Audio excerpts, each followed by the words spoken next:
देवी ने यहाँ पे एक पत्थर हुआ करता था तब, पत्थर एज इन एक माउंटेन हुआ करता था। तो उस माउंटेन के अंदर बहुत ज़ोर से आवाज़ हुआ एंड वो माउंटेन के अंदर जाके उन्होंने निवास किया वहाँ पे। मेरे दादाजी की दादी जी वो चौहान घराने से थी, हम शिंदे घराने के। मुद्दाजी चौहान ये उनके डिवोटी थे, तो मुद्दाजी के नाम से ये नाम डिराइव हुआ है और उनका नाम मुदाई ऐसे पड़ा। Hey guys, good morning. अभी बजे 10:30 एंड मैं अभी हमारे कुलदेवी के मंदिर आया हूँ। देऊर ये सातारा ज़िला में एक छोटा सा गांव है जहाँ पे हमारी कुलदेवी का मंदिर है। Now I have told you कि हमारी कुलदेवी श्री तुलजा भवानी माता है, बट ये जो मंदिर है ये मुदाई देवी का है। सो आप बोलेंगे कि अगर तुलजा भवानी माता आपकी कुल देवी है तो मुदाई देवी कौन है? तो there is a story behind it जो कि मैं आपको आज बताने वाला हूँ। उससे पहले मैं इस मंदिर की स्टोरी आपको बताता हूँ। ये मंदिर एक जागृत देवस्थान है। जागृत देवस्थान एज इन कि यहाँ पे देवी स्वयं प्रकट हुई थी और यहाँ पे उन्होंने निवास किया था। तो उसकी भी एक स्टोरी है, बहुत अच्छी सुंदर स्टोरी है जो कि मैं आपको बताऊंगा। बट उससे पहले मंदिर के थोड़े 2-3 क्लिप्स मैं आपको दिखाता हूँ।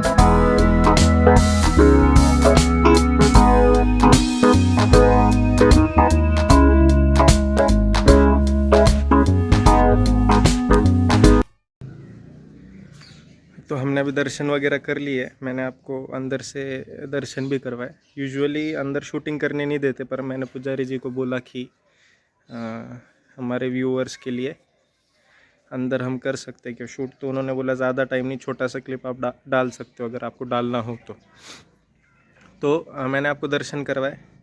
देन अब मैं आपको स्टोरी बताता हूँ जो कि बहुत ही सुंदर सी स्टोरी है। तो महाराष्ट्र में सातारा ज़िले में एक दहीगांव नाम का गांव है। उस गांव के रहने वाले एक आदमी है मुद्दाजी चौहान। नाउ ये चौहान सेम वंश जो राजस्थान का है, वहाँ से माइग्रेट होके जो महाराष्ट्र में आए थे। बाद में उन्होंने अपना नाम चौहान से चौहान ऐसा कर दिया। सो महाराष्ट्र में it is pronounced Chauhans are pronounced as Chauhan. So Muddaji Chauhan ये दहीगांव के थे। ये बहुत बड़े उपासक थे, दैट इज़ डिवोटी थे कोल्हापुर की अंबाबाई के। तो ये जो मुदाई देवी है ये एक्चुअली अंबाबाई का स्वरूप है एक। तो हुआ यूँ कि जैसे जैसे उनकी एज हो रही थी तो उन्होंने देवी को प्रार्थना की कि देवी अब मेरी उम्र हो गई है, मैं आपके दर्शन करने कोल्हापुर इतनी दूर नहीं आ सकता। उस टाइम बैलगाड़ी से ट्रैवलिंग होती थी या फिर पैदल ट्रैवलिंग होती थी, गाड़ियाँ वगैरह कुछ नहीं होती थी, बहुत पहले की बात है ये। सो उन्होंने देवी से प्रार्थना की कि मैं आपके यहाँ अब नहीं आ सकता, मेरी उम्र हो रही है। तो देवी ने उन्हें दर्शन दिए कि चलो ठीक है, ऐसा काम करो, मैं तुम्हारे साथ तुम्हारे गांव चलती हूँ, बट शर्त यह है कि तुम पीछे मुड़ के नहीं देखोगे। मैं तुम्हारे साथ चलूँगी, तुम पीछे मुड़ के नहीं देखोगे। तुम जहाँ पीछे मुड़ के देखोगे वहाँ पे मैं रुक जाऊँगी और वहाँ पे मैं अपना ठिकाना बना लूँगी। सो शर्त उन्होंने मान ली, बट उन्हें क्वेश्चन ये आया कि जब आप मेरे पीछे पीछे आएंगी तो मुझे कैसे पता चलेगा कि आप मेरे पीछे आ रही हैं। तो उन्होंने बोला कि मैं एक छोटी बच्ची का रूप ले लेती हूँ जिसने पायल पहनी होगी, तो उस पायल की छनक से तुम्हें पता चल जाएगा कि मैं तुम्हें फॉलो कर रही हूँ, मतलब मैं तुम्हारे पीछे पीछे आ रही हूँ। तो उन्होंने मान लिया। फिर वो दोनों कोल्हापुर से निकले, सातारा आए, सातारा से देऊर आए। और ये जो देऊर गांव है ये नागपुर के जो भोसले वंश है उनका गाँव है, मतलब उनके अंडर आता था उस ज़माने में। तो उनका यहाँ पे राजवाड़ा भी है, और ये जो मंदिर है ये भी उनकी प्राइवेट प्रॉपर्टी, एक्चुअली उनकी प्रॉपर्टी के अंडर ये मंदिर आता है, नागपुर का भोसले घराना। ओके, सो वो देऊर आए, देऊर में यहाँ पे राजवाड़ा है, वहाँ पे हैंडपम्प हुआ था तब। हैंडपम्प के पास उन्होंने विश्राम किया, मतलब राजवाड़ा में उन्होंने विश्राम किया, हाथ पैर धोए, और फिर वहाँ से वापस चले। तो पीछे की तरफ राजवाड़ा है, मैं आपको दिखाऊंगा अगर पॉसिबल हुआ तो। वहाँ से यहाँ तक आई, जो मंदिर का भी लोकेशन है ना, इस लोकेशन तक वो आए। और यहाँ पे आने के बाद उन्होंने रियलाइज़ किया कि वो पायल की जो छन छन है वो आ ही नहीं रही है, इसलिए उन्होंने पीछे मुड़ के देखा। तो देवी ने यहाँ पे एक पत्थर हुआ करता था तब, पत्थर एज इन एक माउंटेन हुआ करता था। तो उस माउंटेन के अंदर बहुत ज़ोर से आवाज़ हुआ, एंड वो माउंटेन के अंदर जाके उन्होंने निवास किया वहाँ पे। इसलिए अगर आपने क्लिप भी देखा होगा तो अंदर गुफा है एक छोटी सी, और ऊपर पत्थर है, ब्लैक स्टोन है पूरा, मतलब वो माउंटेन जैसा ही है। वो गुफा के अंदर जाके वहाँ पे उन्होंने निवास किया।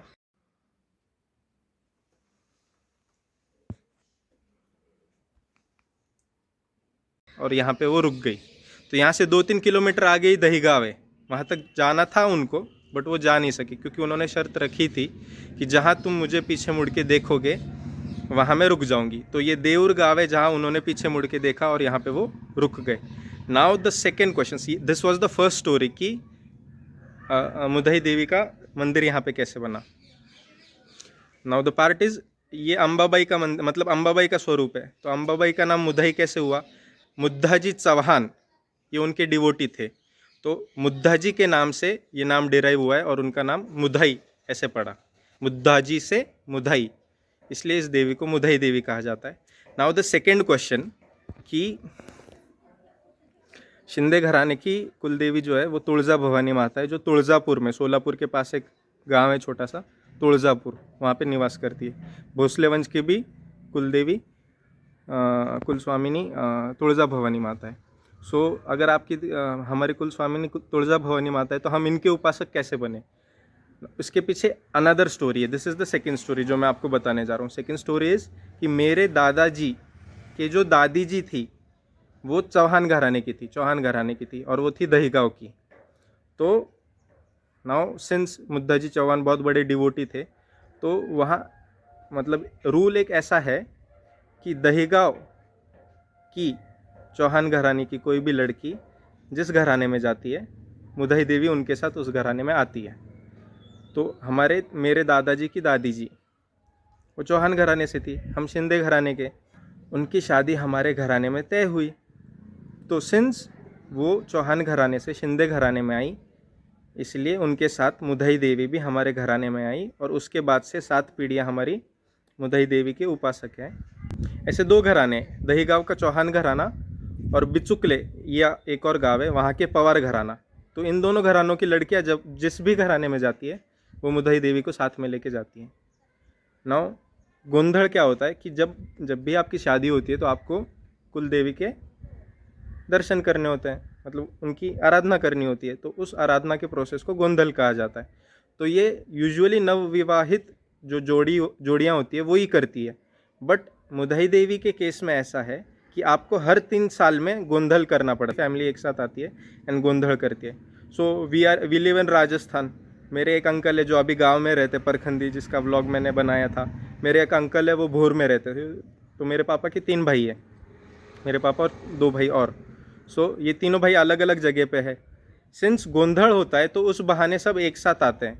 तो इसके लिए ये परंपरा अभी भी जारी रखी है कि हर 3 साल में एक बार आपको गोंधल करना है।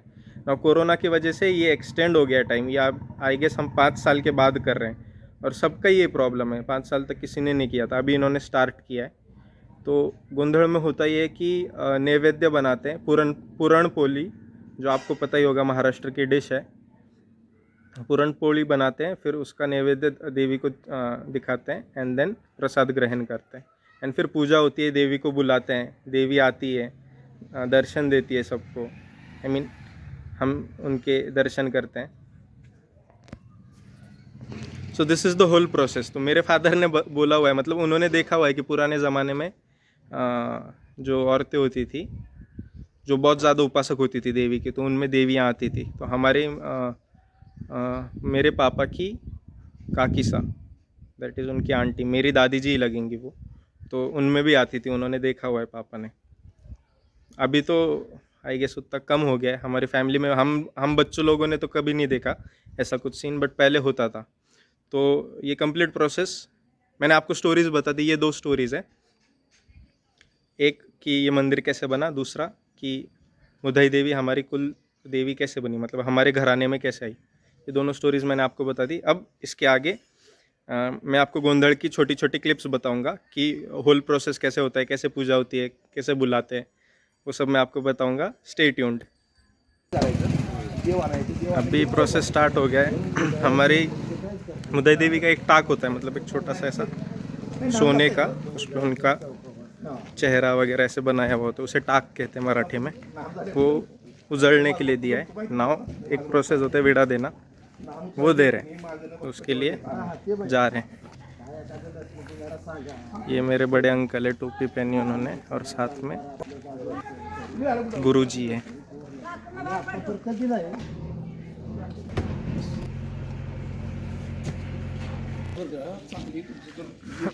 तो मैंने पहले आपको बताया था कि मैं आपको राजवाड़ा दिखाऊंगा, वो मैं आपको दिखाता हूँ। अभी वहाँ से हम जा रहे हैं। ये सामने जो है ये राजवाड़ा है, छोटा सा। ग्रेट राजवाड़ा नहीं है, क्योंकि उनका एक्चुअल पैलेस तो नागपुर में, तो यहाँ पे उन्होंने छोटा सा बनाया था उस टाइम में उनके लिए।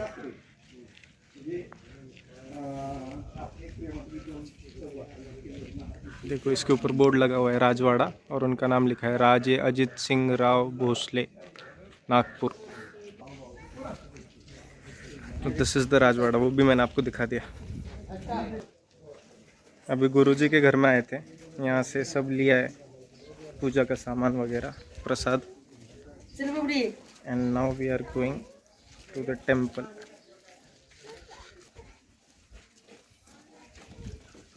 हमारी मदर है।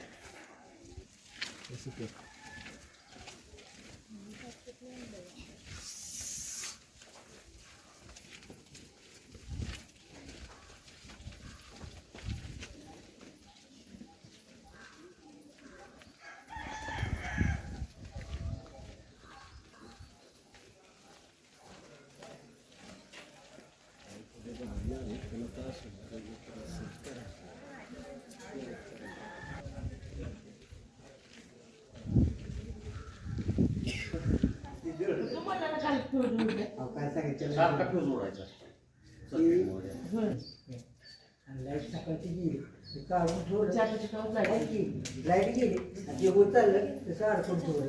लाईट आलं चालेल, लाईट लहान आता काय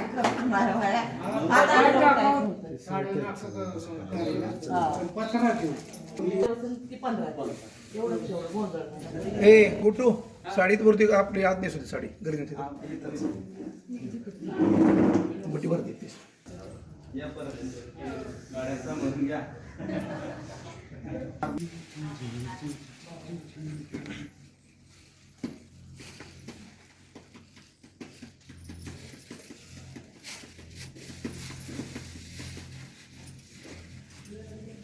झाली भरून सर्व.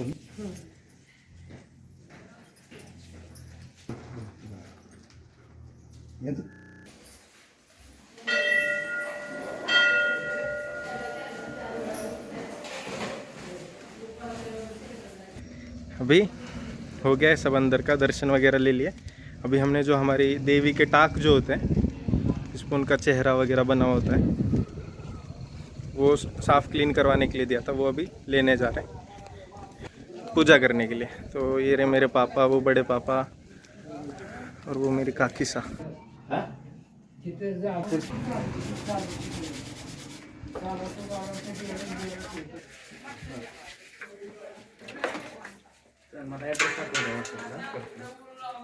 रील नाही व्हायचं चालू कोण फक्त असं नाही करायचं बस असं कर. अच्छा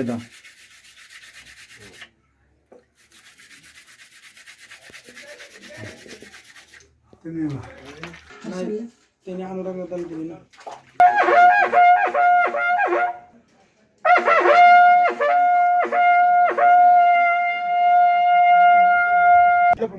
अगदी बरोबर.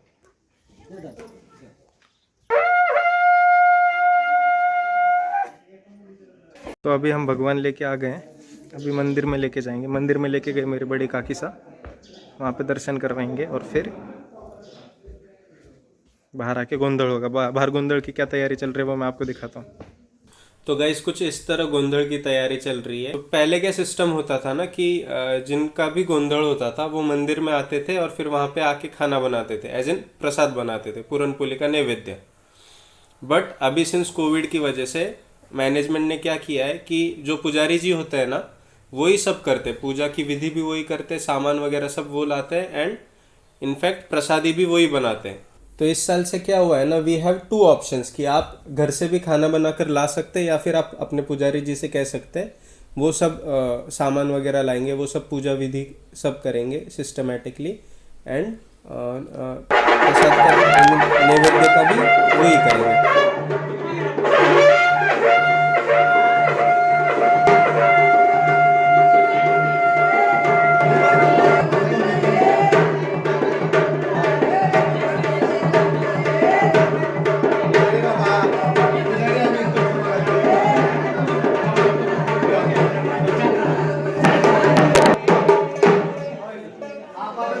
दोघांना पण घेतलं.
आम्ही दोन तुमचे बरं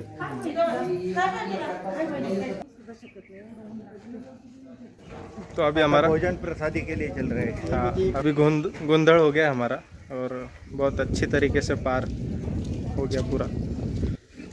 अभी प्रसाद ग्रहण करेंगे जाके. अभी हम पंडित जी के घर पे जा रहे हैं. वहाँ पे 5 सुहागन औरतों को पहले प्रसाद ग्रहण करवाएंगे, उसके बाद फिर हम खा सकते हैं. तब तक सुबह से कुछ नहीं खाया. अभी कितने बजे, 2 बजने आ रहे हैं. हम बिना चप्पल के ही चल रहे हैं सुबह से. खाना भी बहुत अच्छा बनाया था उन्होंने. तो हमारा जिन्होंने किया उनका नाम था श्री विजय पोरे पुजारी एंड बहुत ही सिस्टमेटिकली उन्होंने किया. बहुत ही मतलब इतने सालों में अब तक का बेस्ट गोंधड़ था हमारा इस साल का. तो जिनकी भी कुल स्वामिनी श्री मुदई देवी है और जिन्हें भी 3 साल में एक बार गोंधड़ करना होता है वो इन पुजारी जी को कांटेक्ट कर सकते हैं. मैं इनका नंबर डिस्क्रिप्शन में दे दूंगा.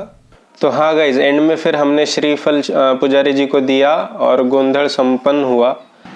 गोंधड़ कंप्लीट होने के बाद हमारी फैमिली हमारे मेन ठिकाना एज इन मेन गांव ताथावाड़ा गई. सिंस ये ब्लॉग ऑलरेडी 20 मिनट का हो चुका है तो उस पार्ट को मैं अलग ब्लॉग में कंटिन्यू करूंगा. अगर आपको ये ब्लॉग पसंद आया तो do like, share to your friends and subscribe to my channel. Thank you.